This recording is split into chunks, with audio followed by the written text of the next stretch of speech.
জামাটা এটা আছে পুজোর পরে আসবে। ও মা, আরে আবার কি হলো? সব আউট অফ স্টক, যা আছে সব পুজোর পরে আসবে। জামা কেনা হবে না। আমি তোকে কতবার বলেছি মোবাইল দেখে জিনিস কিনবি না। দেখেছিস তো কাপড়গুলো কেমন। এর চেয়ে আমি একটা ভালো কথা বলি, তুই আমার সঙ্গে বাজারে চল, আমি তোকে ভালো দেখে জিনিস কিনে দেবো, ঠিক আছে? ও মা, আর হাঁটতে পারছি না।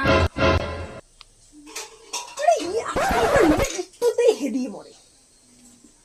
এই সামনের দোকান থেকে ওই জামাটা দেখো। কোনটা? ওই জামাটা? ওই জামাটা দাদা দিন তো দেখি। ওই যে ওই জামাটা, হ্যাঁ হ্যাঁ ওটা, হ্যাঁ ওটা দিন তো। কত ওই জামাটা? 700 টাকা? না বাবা, এত টাকা দিয়ে জিনিস নিতে পারবো না, 250 টাকা হলে দেন।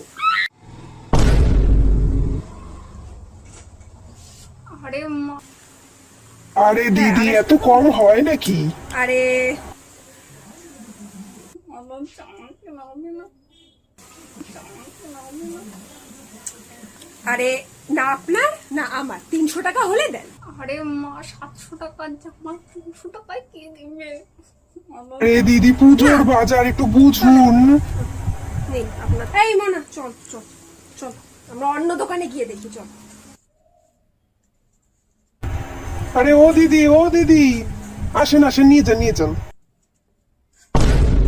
ঠিক আছে দেন।